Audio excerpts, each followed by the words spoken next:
Ça y est, c'est déjà jeudi prochain, on se retrouve dans ce nouvel épisode de Zéro Friction, donc là on est sur l'épisode numéro 2. Aujourd'hui on va aborder un sujet qui est quand même super important quand on se lance sur TikTok Shop ou sur toute nouvelle plateforme, c'est à savoir est-ce que son produit il est fait pour la plateforme et notamment est-ce qu'il est fait pour TikTok Shop. Alors la semaine dernière on a regardé un peu plus en détail TikTok Shop dans son environnement, à quoi ça sert, comment ça marche, histoire de se familiariser avec cette nouvelle marketplace. Maintenant, il est temps de savoir si ta marque, tes produits sont faits également pour fonctionner et pour scaler possiblement sur TikTok Shop. Alors, comme dans toute nouvelle plateforme de vente, il y a des règles à respecter, un petit peu comme partout. Ici, il y en a principalement 3 pour savoir si ton produit a sa place sur la plateforme. Première règle, ça va être le prix. C'est ton arme de guerre. Le premier truc à comprendre, c'est que le prix sur TikTok Shop, c'est le déclencheur émotionnel. Tu sais, c'est ce petit allez, vas-y, je me le prends ce produit, qui se passe dans la tête du client en espace de 2 secondes.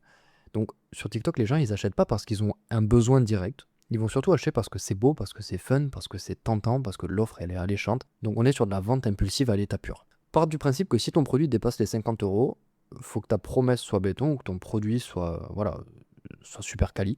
Parce que je sais pas toi, moi de mon côté, au-dessus de 50 euros, je me dis, entre guillemets, je passe de je me fais plaisir au mode attends, faut que je réfléchisse. Sur TikTok, réfléchir, c'est trop compliqué. Dans le sens où le scroll reprend une fois qu'on a vu ta vidéo, et là, tu es remplacé par un chat qui est en train de danser du moonwalk et généré par l'IA. Faut savoir maîtriser la vente impulsive, et toutes les marques sont pas familiarisées avec ça. Donc, le prix joue forcément sur l'impulsivité à l'achat. Après, quand je dis, entre guillemets, là, ce que je suis en train de te dire, c'est produit pas cher. Je dis pas produit cheap. En vrai, le secret, c'est la valeur perçue. Un produit à 29 euros, il peut paraître luxueux si tu as une belle vidéo, un bon storytelling, une promesse claire, alors qu'un produit, même le même produit, hein, à 19 euros, il va paraître nul si ta vidéo, ça ressemble à une pub Wish qui est filmée avec un grille-pain ou tu as un packaging moche, des photos produits moches. Bref, forcément, à ce niveau-là, je pense que je t'apprends rien. Donc en soi, forcément, c'est beaucoup plus facile de vendre des produits qui sont ultra accessibles. Tu feras plus de volume. Mais sur TikTok Shop, tu peux absolument tout vendre à partir du moment où la valeur perçue est supérieure au prix de vente. Donc, c'est pas le prix réel qui compte, c'est la perception du prix. Maintenant que tu sais ça, tu sais que tu peux te concentrer sur le fait de ne pas vendre un objet, mais plutôt vendre une émotion. Et à partir de ce moment-là, je pense que ça sera déjà beaucoup plus facile. La deuxième règle, c'est de s'adapter tout simplement aux utilisateurs de la plateforme. Faut pas oublier, c'est que TikTok, c'est quand même les boss ultimes sur le domaine de la dopamine. C'est vraiment le moteur de TikTok. Donc, toi en tant que vendeur, il faut que tu dises que tu n'es pas face à des acheteurs qui sont rationnels.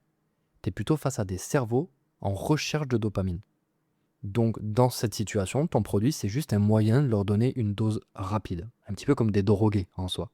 Les produits qui marchent, ça va être ceux qui procurent une satisfaction immédiate. Un truc que tu vas pouvoir utiliser tout de suite, que tu peux voir, que tu peux ressentir, que tu vas vivre, ne serait-ce qu'au travers des vidéos des créateurs ou des vidéos que toi, tu pourras produire.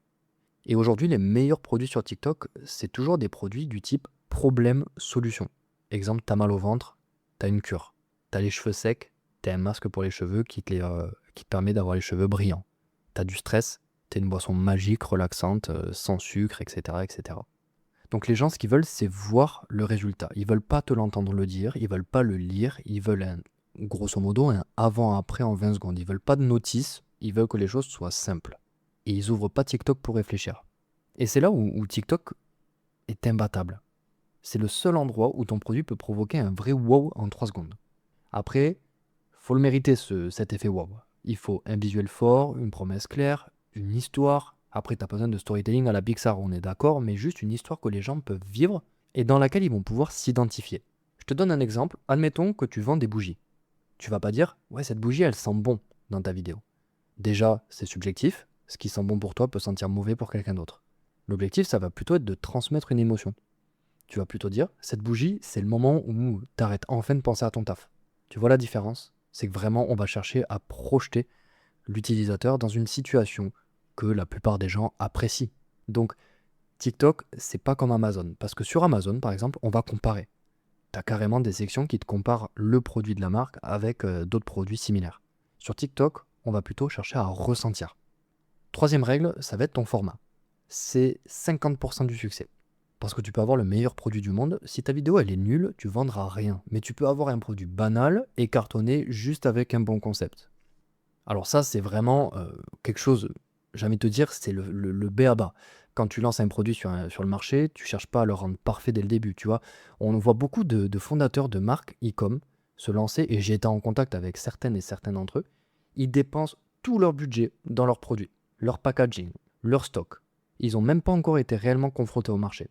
Et sauf qu'ils ont plus 1 euro en publicité, en marketing. Sauf qu'on est dans une ère où la créative vend 1000 fois plus que le produit. Je pense qu'on est d'accord, il y a une concurrence qui est démentielle et c'est très compliqué. Tu as des secteurs où c'est super compliqué de sortir du lot.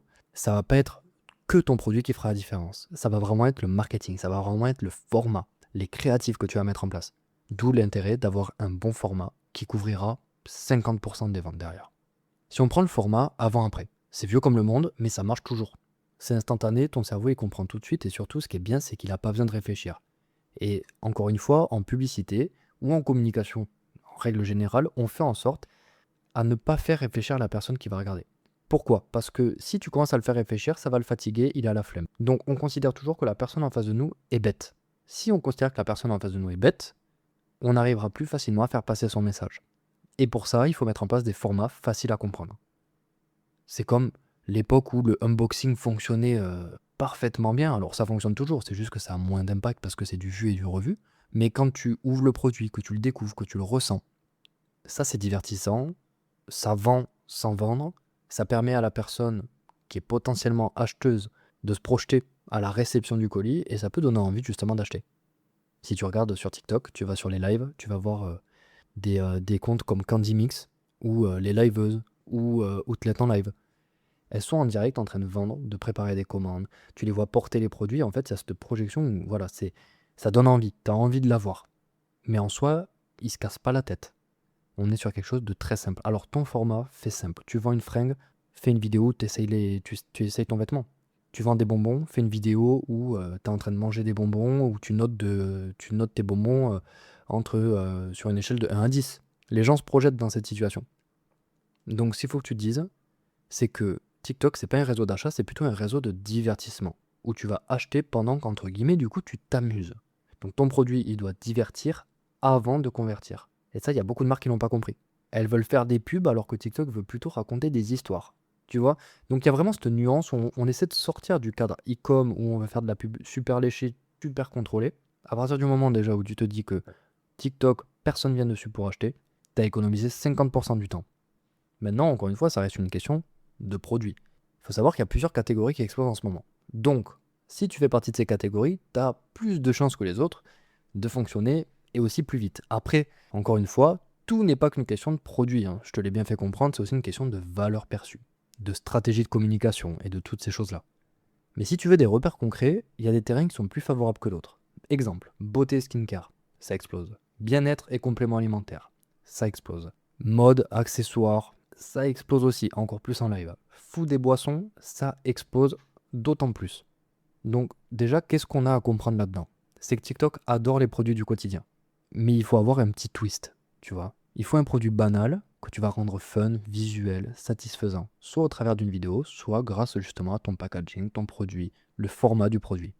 Si je te vends un mug, tu vas me dire, ouais, mais des mugs, on en trouve partout. C'est dans des boutiques de tourisme en centre-ville, autant que sur des sites à 2 balles, autant que sur Amazon, je les trouve partout, les mugs. Mais si je te vends un mug maintenant, qui dès que tu mets de l'eau dedans, il change de couleur. Un message s'affiche. Ça devient viral. Autre exemple, un shampoing solide avec un effet moussant hypnotisant, admettons. Ça devient viral. Un snack bizarrement satisfaisant. Ça, c'est très TikTok en plus. Ça devient viral aussi facilement. Donc, c'est pas le produit qu'on achète, c'est vraiment la vibe qu'il y a autour. Autre point important, ça va être l'émotion avant la logique. Donc ça revient un petit peu sur ce que je te disais tout à l'heure. Si ton produit déclenche une émotion, il a sa place sur TikTok Shop. Si ton produit demande de la réflexion, des comparaisons, des specs, là ça va être plus compliqué. Parce que les gens, comme je te l'ai dit, ils scrollent pas pour apprendre, ils scrollent plutôt pour ressentir. Donc il faut que tu te poses une question. Est-ce que mon produit il est fait pour être ressenti? Et si oui, qu'est-ce qu'il est censé faire ressentir? De la fierté, du confort, du plaisir, du fun? Bon, peu importe, il y a plein de raisons de faire ressentir quelque chose. Mais si tu trouves la réponse à ça, tu as déjà gagné la moitié du combat. Parce qu'à la fin, TikTok Shop, c'est pas une guerre en soi de produits. C'est plutôt une guerre d'attention. Et ceux qui vont gagner à ce jeu-là, au jeu du social commerce, au jeu de TikTok Shop, c'est ceux qui savent créer une émotion avant une transaction.